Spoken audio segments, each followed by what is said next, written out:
Good. So, all right, we're going to get right into this video because this is incredibly important stuff. And you need to know the history of Social Security benefits, specifically 1983. The other stuff is good and bad, and there's but you need to know 1983. And here's the thing. Going forward, 2025, 2026, 2027, 2028, there are going to be promises made to you. They're going to cuddle you a little bit. They're going to give you a little rub on the back to make you feel like you should vote for them. But just keep in mind, here is the political plan going forward. I say this not to sabotage one side or the other. This is a neutral video. I'm going to tell you what the Democrats are doing. I'm going to tell you what the Republicans are doing. I'm going to walk you through it. That way you understand what to expect so that you don't get fooled going forward with who to vote for, basically based off of promises that are made. All right, first off, you need to understand what happened in 1983. The Greenspan Commission and the Social Security Reform of 1983. This was by Rudolph G. Penner, the Urban Institute. Very, very good write-up. I'm going to go through it quickly, and then we're going to get to the specific promises that they're going to make to you. All right, here we go. Social Security was last reformed in 1983, and it was a huge reform because the trust funds were running out. It was a total shit show, something we're going to face in 2032, potentially even earlier, somewhere around 2030. It now needs to be reformed again so that the Social Security system is financially viable in the long run, and the pace of federal borrowing is slowed. The task will be much harder than in 1983. The Congress is now deadlocked in a poisonous partisan battle. There were partisan battles in 1983 and intense ideological differences over how to fix Social Security, but congressional leaders showed a desire to accomplish something and willingness to compromise without either side having to completely abandon its ideological principles. So what they're saying is in 1983, politicians were not relying on all the schmooze from legacy news and the push this way and the spin that way. They wanted to fix this. They wanted to be on board with this. They were trying to find a solution for the American people. So in other words, what happened in 1983, it can't happen in the future. It's not going to happen nowadays. Politicians are way too like this, way too much gridlock, way too much fighting. All right. There's also a practical problem. In 1983, it was apparent that there was an urgent need for reform. The cost of benefits began to exceed the income of Social Security's old age and survivors insurance trust funds in the mid-1970s, which is just like what happened to us around 2020. And the funds were declining rapidly. By 1982, the fund balance was only 1/3 of its peak in 1975, and it was clear that the trust fund would soon be empty. They had a problem. They were running out of money. Not enough new kids were being born. People weren't earning enough. They were sending way too many jobs overseas in the future. It was getting dark. It was getting scary. All right. The elderly population panicked at the thought of the Social Security going broke and imperiling their benefits, which is about to happen. You're going to see panic from the elderly. Pretty much people in their 50s, 60s, 70s, 80s, 90s, 100s. They are going to be panicking, and it's not a good thing. It's a very bad thing. So, in fact, it was an artificial crisis in the sense that it's hard to imagine any component of the government going broke. Now, of course, we are all used to the government going broke. Yesterday, they had to pass a bill so that the government wouldn't go broke. We're $36 trillion in debt. We can't afford our Social Security trust funds, which are paid for by the American people from taxes they paid while working. Everything's going broke. So we're like cool with it now. We're like, yeah, I got credit card debt here, credit card debt there. All right. We're used to it. So we're not freaking out like they did back in the day. The government could have continued to pay full benefits after the trust fund emptied by simply transferring general revenue to the system. But the politicians, they don't want to do that. They want to use that general revenue. They want to hold on to that general revenue. But that would have radically altered the philosophy underlying Social Security, which is that the people have to pay for their own butts and the politicians get to use all the taxes for whatever the hell they want. That's the problem. All right, here we go. From its beginning, benefits have been financed by dedicated revenues, the bulk of which came from payroll tax. This has created the impression among current and future beneficiaries that they have paid for their benefits, although this is not true. Because for a majority of the beneficiaries in 1983, the myth was that people paid for their benefits, and it was very powerful and contributed to strong political support that was enjoyed by the system. It was clear to politicians that they had to fix the system without changing its fundamental characteristics. Today, it is again apparent that Social Security, as now structured, is now is not financially viable in the long run. But the situation is not as urgent as in 1983. It is clear that the OASI trust fund will eventually be emptied, but not until, and this article was written a little bit back in the day, they say 2035. Now we're looking at 2031, 2032, according to the 2013 report of its Board of Trustees. Now, here's the bottom line. We know now that we are coming up on another Greenspan initiative situation. We're going to have to create another commission. We're going to have this commission try and figure out how to fix this problem. But here's the deal. Back then, soon after taking office in 1981, the Reagan administration reacted to Social Security's financial problems by proposing benefit cuts that were focused on early retirees. The benefit cut for someone retiring at age 62 was to be more than 30%. The administration gave congressional leaders little warning before making their proposal, and they made no attempt to educate the public. A political firestorm ensued, and President Reagan had no allies. He was alone. He was on an island. They were coming after him. He was strongly opposed by the American Association of Retired People, the AFL-CIO, and the numerous other interest groups. There was absolutely no chance that his proposed reforms would be approved by Congress. The president responded in September of 1981 by creating a 15-member bipartisan National Commission on Social Security Reform. This exact same thing is going to happen over the next couple of years. The commission was to report by the end of 1982, conveniently after the congressional elections. The commission was chaired by Alan Greenspan, who had been highly respected as chairman of the Council of Economics Advisors in the Ford administration. So it's the Greenspan Commission, Greenspan, although there were 15 people total in this thing. Members were appointed by the president, Speaker Thomas P. O'Neill of the democratically controlled House, and Howard Baker, the majority leader of Republican Senate. Each chose both Republicans and Democratic members to be on it. 9 of the 15 were politicians who either were or had recently been members of the Senate or the House. Their political experience was crucial to the eventual success of the commission, which it was successful, it passed. All members were knowledgeable about the structure of the Social Security and the nature of the financial problems. In early January of 1983, so now we're into like when it's getting passed, when this was all coming down, Senator Robert Dole, a commission member on the chairman of Senate Finance Committee, wrote an op-ed in the New York Times hinting that tax increases might play a role in solving Social Security's problems. Senator Daniel P.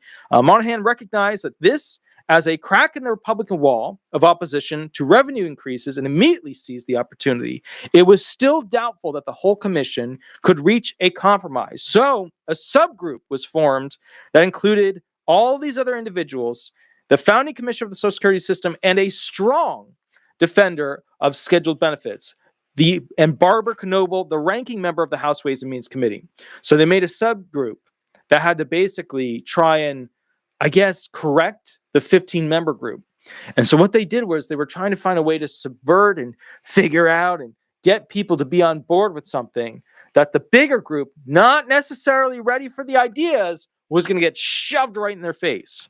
The subgroup began intense discussions with White House Chief of Staff James Baker, his aides Richard Darman, and Kenneth Duberstein, and OMB Director David Stockman. They reached a compromise that essentially split the difference between Democrats and Republicans. The cost of living adjustment to benefits was delayed 6 months, saving $40 billion during the rest of the 1980s. The acceleration of an already scheduled tax increase brought in $40 billion in extra revenues. So you got $40 billion with the other one, $40 billion with this one, and an additional $30 billion was raised by making 50% of benefits taxable for middle class and high-income recipients. It was the first time any Social Security benefits were subjected to a taxation, which is the whole thing that Trump's trying to get rid of. Democrats could call that a revenue increase, while Republicans could call it a benefit reduction. Coverage was expanded by bringing in new federal civil servants, and state and local civil servants already in the system were prevented from withdrawing. Taxes were raised, and the self-employed and general revenue transfer helped pay the benefits of former military personnel. So here's the thing. They started to chip away because they knew they had to come up with billions, and they had to come up with billions fast. And they had to come up with billions in the long term to make this program continue to work. And they thought that this program would be fine going all the way through decades upon decades. Some even said through the 75-year actuarial accounting period. But here's the problem. You now know that it wasn't enough. You now know that there's not enough money going forward, and you now know that there is a big problem coming down the chute when it comes to elderly people being able to afford their rent, their mortgage, their health care, their food, the basics, TV, Netflix, whatever you mean, they're not going to be able to afford these things in the future. All right, so here's the deal. These are the things that they changed in 1983. And these are the items that politicians will slowly erode as promises to give to the American people if that politician gets voted in. Here's the game that will be played. All right, here we go. The full retirement age, right? There was a gradual increase in retirement age from essentially 65 to 67. People born in 1938 or later saw their full retirement age increase by 2 months for each year until reaching age 67 for those born in 1960 or later. It's just finishing up its process. It's like at 66 and 10 months, 11 months at this point. Now, with that said, right, it's right around there at the upper realm. We are about to hit the full increase where everybody will retire essentially at 67. Now, with that all in mind, you will hear them saying maybe we could go ahead and change the retirement benefits back to 66. Maybe we're going to let you retire earlier at 66. What do you think of that? What do you think of that? That is a promise that politicians will make going forward. However, it is not a very popular choice because a lot of the young don't know what it means or how to apply it and what it's going to financially mean to them. It depends on how much education comes from the bloggers online and what the legacy news media does with a little manipulation from the politicians into delivering that message as to what they're likely to get at the end of the day. Because remember, millennials, they don't believe in Social Security benefits. It's a program that they think should be gone. It's something where they want to invest their money. Because let's call it like it is. If you take your Social Security benefits and you have basic S&P, you take that money, you put it into the S&P, you will become a multimillionaire no matter what for the most part by the time you actually retire. As opposed to Social Security, which helps pay for a lot of other people. A lot of other people, spouses, children, other people who didn't pay in much. And here's the thing that a lot of people have a hard time with Social Security. It's a social net. Social net just means, very simply put, it is progressive. What does progressive mean? Progressive means the rich pay in the most money and get shit nothing for the most part. They're getting like 10, 15% back on their investment, right? The middle class paying a heck of a lot of money, they get F2. It's only the poor that do really well with this program. And the poor don't get much to begin with. So they're saying, how could that be? But compared to what the poor pay in, they are getting a lot compared to what the middle class or the rich are actually getting. That's because it is progressive. It is a social net. A lot of people pay for all the poor people. That's the reality. Yes, you get a check each month. Yes, it should be a lot higher, but you are paying for poor people that didn't do as much work as hard or paid into pensions somewhere else, kind of like your police officers, firemen, etc., which just got passed, which was, of course, the WEP, the windfall elimination provision. Remember, the windfall elimination provision was voted in 1983 so that those government employees would not get too much of a boost of benefit by being considered an impoverished person with Social Security benefits. Those government employees paid in most of their money to government pensions. Over here, right, when they pay in a little bit to Social Security with their FICA taxes, Social Security saw their little earnings and said, well, you didn't pay that much in, you must be impoverished. We'll then give you the massive boost that we can give you as an impoverished individual. Politicians came forward and said, you know what? This is one of the cheaper items on the list of things that we can do to go ahead and make a change for Social Security benefits. The Democrats needed a win. They got it voted through. We're still waiting for Biden to sign it. We will see what happens. Now, with that said, the next one on this list, okay? Increasing payroll taxes. So back then, right, if you go back to, effective raising in 1984, what they were was the employer's Social Security tax rate went up from 5.4% to 6.0%. So more and more money was being scooped out of the check that people need to survive to pay for FICA taxes, to basically pay for these future Social Security benefits. Now, here's some basic things about FICA taxes that I took from the article smartasset.com. I want you to understand what they are so that you understand this specific part of it. Every payday, a portion of your check is withheld by your employer. The money goes to the government in the form of payroll taxes. There are several different types of payroll taxes, including unemployment taxes, income taxes, and FICA taxes. We're going to be focusing on FICA taxes. The two types of taxes fall under the category of FICA taxes: Medicare taxes and Social Security taxes. Medicare, and then you get your retirement, your disability, etc. taxes. Paying FICA taxes is mandatory for most employees and employers under the Federal Insurance Contributions Act. The funds are used to pay for both Social Security and Medicare. If you own a business, you're responsible for paying both. Okay, Medicare taxes and Social Security taxes for your, retirement, disability benefits. But remember, the way it works, the way they split it up, is that the employer pays half and you, the employee, pays half. But if you're self-employed, you're paying full boat for each. And if you look at all of them combined, it's in between around 16 to 17% total actual pay in. So it's a lot. It's a chunk. It's a chunk on the employer. It's a chunk on the employee. Both the SSDI and the FICA taxes rates have increased since they were introduced. Social Security tax rates remained under 3% for employees and employers until the end of 1959. Medicare tax rates rose from 0.35% in 1966 when they were first implemented to 1.35% in 1985. For the past couple decades, however, FICA tax rates have remained consistent. Employers and employees split the tax. For both of them, the current Social Security and Medicare tax rates are 6.2% and 1.45%, respectively. So each party, employee and employer, pays 7.65% of their income for the total FICA contributions of 15.3%. To calculate your FICA tax burden, you can multiply your gross pay by 7.65%. But remember, sometimes people overpay because they're switching jobs or something happens, or they overpay for a payroll computer reason. So, it's somewhere between 15.3, the proper amount, and then 16%, 17%, etc. Okay, depending on how much you overpay. Now, here's the thing, okay? With these taxes, Trump has made a lot of push to reduce these taxes on the American public. Why? He has a plan.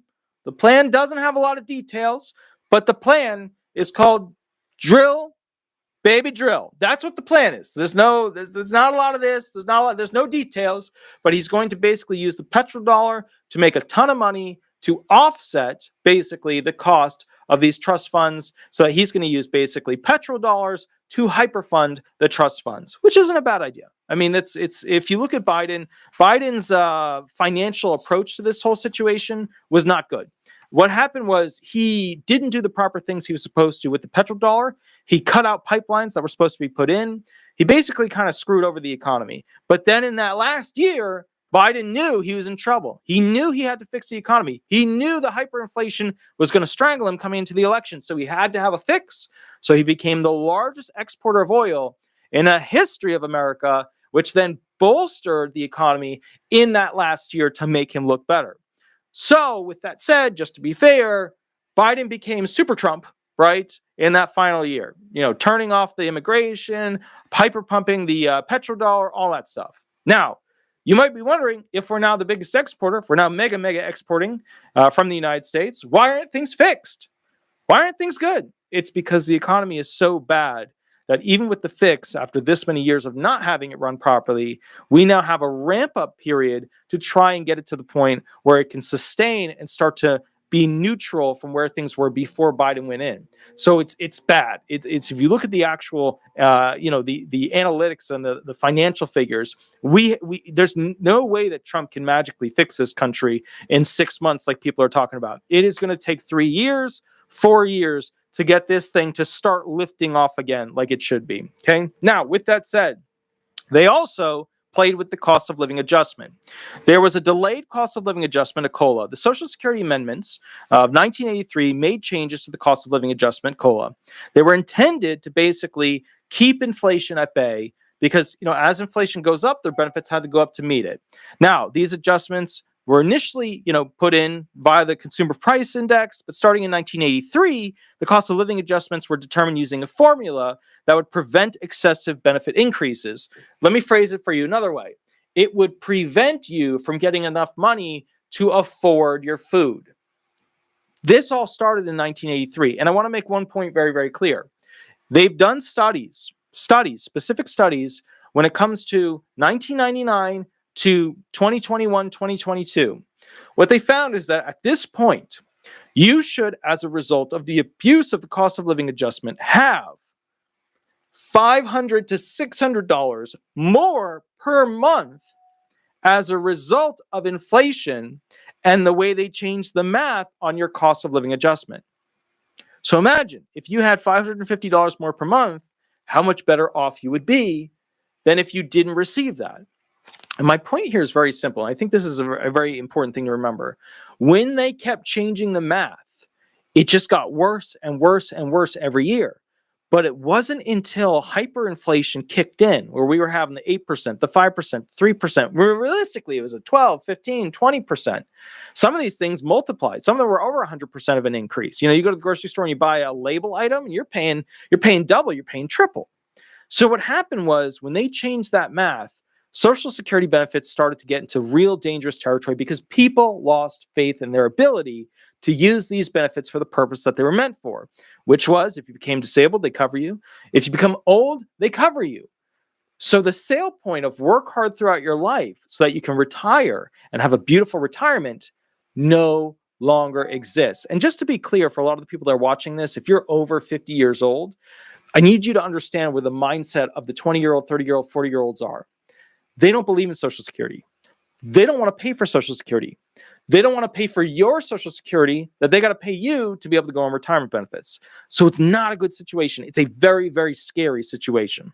Next thing, there was expanded coverage of federal employees. Federal employees hired after 1983 were required to participate in Social Security, which had previously been excluded for some federal workers who were covered by other retirement systems. Okay. Now, they also put in place the WEP. They also they didn't change basically what was going on with some of the other government programs because they'd already been changed in the 1970s area.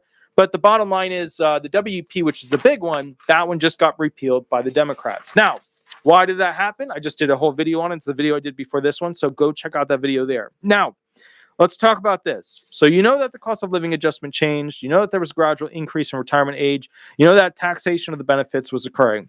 So you know with the whole situation of if somebody's retired and they make over $25K, they can tax up to 50% of your Social Security retirement benefits. If they make over $35,000, they can tax over 85% of those benefits. Those amounts of $25K, $34K, although they were different back in the day, those amounts were supposed to grow significantly into the future. They didn't. Realistically, they should be well over $150,000 before they started taxing people. But they didn't raise it because they knew that if they just left it alone, they would be taxing most old people that had a job, because most old people that have a job are able to go ahead and earn over $25K because they have the experience, they have the knowledge, they have all that stuff. So the point here is, Trump is saying, I'm going to get rid of that rule. I'm going to get rid of this taxation. I don't want to see it. I want to get rid of it. Because he knows that if he promises that, the retired people are going to be on board. And the retired people are so poor right now that they have to get a job. And if they're poor and they got to get a job and they're being taxed on the benefits they've already been paying for, that they were already taxed in FICA tax to begin with, Trump did a smart thing. He knew that he could go ahead and get people to vote for him, because he knew double taxation is wrong to the brain, and the elderly people especially don't want to have to pay the government more money. When you're younger, you want all these programs and things like that to pay for this and that. You're okay with taxation to some degree, although with student loans, nobody can afford anything anymore. But the thing is, you get older, you don't want to be taxed. Your money is your money. You want to hold on to your money. You don't want to pay other people your money. This is what you worked and earned. All right, next one. All right, so we went over the payroll taxes. You guys got that. There was an increased contribution from higher earnings. The maximum taxable earnings were adjusted for inflation, meaning higher earners would pay more into the system and basically get less out of it. This was a regressive in nature approach, which meant that basically the rich were in a more progressive system. They were paying more in and they were getting less back. Same thing happened to the middle class. The middle class get effed when it comes to Social Security benefits. They pay a lot in, they get very little back. It is only the impoverished, the lowest of earners, that get the max boost to go ahead and get that much back to keep them getting and receiving what they receive. Now, people will say, I only get $1,000, I only get $1,500, I only get $600, I only get this or that. Yes, I get it. But for how much you paid in over your life, that is a massive amount compared to how much was paid in by the middle class. That's only now getting $2,000, $2,300 a month. So the point here is the poor have a really good deal. It just doesn't seem like it because the money doesn't go anywhere. It doesn't go far. You can't afford food. Now, there's another thing too. There was an increase in the minimum wage base for self-employed. Self-employed individuals were required to pay into Social Security on a higher amount of their income. The self-employment tax was increased from 6% to 12.4% for both the employee and employer components, effectively doubling the tax rate for self-employed workers. So self-employed people went from a good deal to getting not such a good deal going forward. Now, changes to the benefit formula. The formula used to calculate benefits was also modified. These changes were designed to slow the growth of Social Security benefits so that you would get less. You pay in more, you get less, particularly for higher income workers, but it included the average worker as well.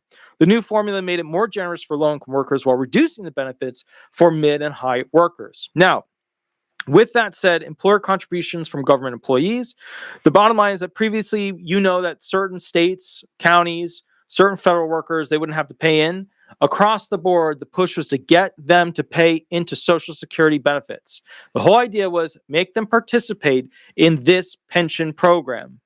Why was this bad for government employees? Because the other pension programs available to them, whether it was some sort of train program or sheriff program or firefighter program or whatever, those other programs paid a lot better. They paid so much better because they were run more properly. They were run more efficiently. And as a result, a lot of people going into those government jobs were coming out with pensions that were not as good as they used to be, which created a big problem for getting people to work for the government. There was also the introduction of the dual entitlement rule. So the 1983 amendments also clarified and tightened the rules around dual entitlement. That's where an individual could be eligible for both Social Security benefits and benefits from another federal retirement system like the Civil Retirement Service, the Civil Service Retirement System, the CSRS. The amendments reduced the amount that a person could receive from both systems, ensuring that the total amount was based more on the earnings in the Social Security system. So they played with the math and government employees got screwed. Okay. Now, there were changes to survivors' benefits, right? We're not going to go into all that detail, but basically the amendments introduced adjustments to the survivor benefits for spouses and children that ensure that these benefits be more clearly tied to the deceased worker's earnings history. Okay. And then remember, there was a special minimum benefit change. The special minimum benefit, which was a form of supplemental Social Security benefits for low-wage earners, was increased to provide greater support for workers who spent their careers earning low wages.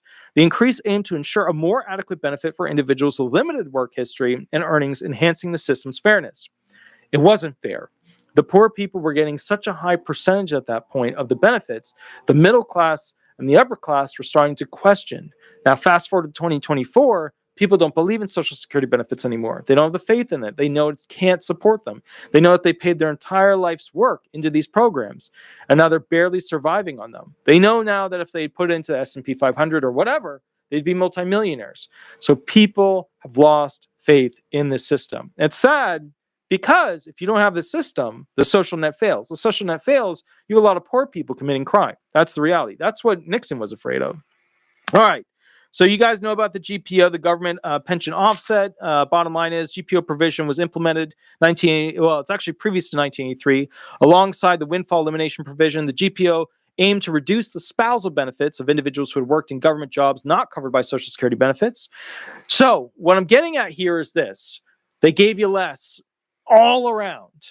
And what the politicians are doing is they're picking apart these 1983 changes that gave you less. And they're promising you changes to them so that you will vote for them to give you more. Now, Trump has gone with the opportunity of getting rid of the double retirement on the elderly, the retired. Okay. Biden went with pumping more money to those government workers who have two pensions going into retirement. My belief is that Trump will next shoot for the reduction of the taxation of benefits for the trust funds if he can get the Democrats on board with the Republicans. Remember, the Republicans, they tend to be a little bit anti, basically funding this stuff. But if Trump can get the classic Republicans on board with the modern MAGA Republicans on board with the Democrats to go ahead and use general taxation funds, like with what they use for supplemental security income, to use those funds to boost and save those actual trust funds, Medicare trust fund, retirement trust fund, disability benefit trust fund. If he can get them on board with that, then it will open up an opportunity for the working class to get taxed less, which will make the working class vote for Trump and Trump-related things in the future.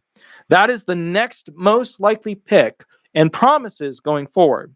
That will only happen if the petrodollar can really achieve massive things. All right. With that said, some of these other details I think that they will look at, But I want you to understand something. The easiest sale point is less taxes paid by the people who are working right now. Now, if Trump is smart, Trump has another way to attack this thing. If Trump was smart about it, he would think about this. Trump needs to go ahead and fix the academia student loan problem. You get a lot of older people they don't know how it works. They don't give a shit about how it works. They don't care what's going to happen. They sign that thing. Screw those kids. That's their problem. The younger people look at them and then say, great, you want to get a retirement check? You're not going to get one because we're not going to pay for it because we're going to vote it out. And the retired people don't realize that there's more people working than there are retired. And remember, every year, there's fewer people getting, basically in that retirement belt that want to deal with that, whole school problem because there's more student loans, and they're ridiculous every single year. So that group's growing and the retired people group is shrinking. So the problem that retired people have is that they need to find a solution with the younger people to these ridiculous student loans. Mine had hit over 500,000. Okay. And granted, I went through regular, college, master's, doctorate, some postdoctorate stuff, etc., with mediation stuff. So my point to you is this, and I think it's incredibly important that you fully comprehend this. Okay. The younger generation can afford to pay you guys more taxes only if you fix the student loan problem. If the student loan problem continues to get as bad as it is and continues to get worse and worse and worse, then there's not going to be any room for Social Security improvement when it comes to the financial backing of it. And remember, this is very important. Student loans eat away what people have, younger people, to make investments in themselves. That means they can't buy stuff, try stuff out, innovate, have fun. They can't do garage innovation. Garage innovation is crucial to creating new industries. It is crucial to creating companies that can compete against the mega companies that own everything. If you have student loans, you don't have money to buy lab gear. That's like that thing, right? You get people that are like, oh, I trust science. And then all the people with the brain sit back and go, okay, well, who paid for the lab? Who paid for the gear in the lab? Who paid for the interns? Okay. Who paid for the actual payroll details for all the scientists? Who paid for the security of the facility? And then real quick, you realize, your brain turns on, your analytics go, you're starting to do analysis. You're like, okay, I get it. Science is based off of rich people paying for reports to be created. And, you don't know that because in the legal field, we all know that. We're like, okay, cool. We're going to go hire an expert to tell us what we want them to tell us. But people outside of that, they're like, I trust science. And we're all, and the lawyers look at them and they're like, oh my God, how did you get that way? How did that happen? I'm so sorry that you're like that. So, but again, I come from the field where we buy opinions. Opinions come in medical form. They come in industrial form. They come in commercial form. They come in medical form. They come in all kinds of form. Okay. Now, with that said, this is a situation where Trump is going to go after the taxes by using petrodollar funds to produce a better marketplace for young people to work and innovate. That's his goal here. J.D. Vance, younger guy, is going to keep that rolling. So that's where the direction of this thing is going. Now, with that said, to be very clear, I think the next thing that he'll go after, because it's got the most, I think with younger people, it's got the most potential because it's easier for them to digest when they don't know the Social Security system that well. I think the next thing he'll go after is basically trying to go ahead and make the early retirement age stay at 62 and try and keep the other Republicans from raising the retirement age to 69. That's what they're pushing to do, raise it to 69. If Trump could either lower the retirement age to, let's say, 61, or lower the FRA, full retirement age, to 66, or potentially make the max retirement age, which is right now 70, 69, those are things that he could do to promote a push going forward. But remember, the Democrats have to be smart about this. They got to get on top of it. They can't do what Kamala Harris did. Trump said, hey, I'm going to get rid of taxation, double taxation on elderly retired people. Kamala Harris was like, yeah, we could do that. We could do that. The Democrats can't play that game. The Democrats have to be leading. They got to go through all of these 1983 provisions and make a timeline plan as to what they're going to advertise. What they're going to advertise as fixes to compete against the next presidential candidate that the Republicans will push forward. Remember, the Democrats don't have a candidate. They don't. The clearest one that I see is Martin O'Malley. He's the clearest one that I see for a potential 2028, 2029. But remember, the only reason he's such a clear option is because 2030, 2031, 2032, the Social Security trust funds are going to run out. And as a guy who led the SSA for almost a year, he's a good pick. He knows the system, he understands the system, etc. He's the best option for the Democrats. But remember, the Democrats aren't supporting him. He's just fighting to try and get a DNC chair. Whereas the Republicans are setting up their A team, their B team, their C team, their D team. They're setting up their, okay, we got the seniors here. What are we doing with these juniors over here? How do we get these freshmen up to the sophomore level? The Democrats need to do a better job at getting their future presidential options put together and promoted. And that's the major thing. That's it. All right. Now, with that said, I will catch you a little bit later. I might go live tonight. I don't know. I've got to do some outside work. Merry Christmas. Happy holidays to everybody. If you're in a different holiday group and I don't mention you, my apologies. I will in another video. I will catch you all a little bit later. You have a wonderful Sunday. With that said, please remember to like and subscribe. Don't be stingy with the like button. It's just a click away. It's just right over there. Also, if you become a member, I always super appreciate that. It supports the channel, my ability to continue to do these videos. Another thing that I love is I go to, if you could, go to Google and type in Disability Resolution Florida or Disability Resolution Law Firm. If you can head over there, click that in and leave some stars, some review stars. I always appreciate that. They kind of they boost me. They give me some good vibes in the morning. Also, I go live usually on Mondays and Thursdays to answer questions for free consultations. And if you have a big question, a big situation, there's SSA investigators following you around, you're transitioning out of work into disability benefits, you are, basically in a situation where something weird happened, there is a private hour contract. It's a mini contract below. You can hire me for an hour. You get my lunch break. We talk about things. You send me documents, and we figure out a solution and timeline. I will catch you a little bit later. You have a wonderful day, and we will go from there. Thanks so much. Attorney Walter Hnot, the most viewed and subscribed to disability attorney in America. Thank you so much. Bye, everybody. Bye-bye.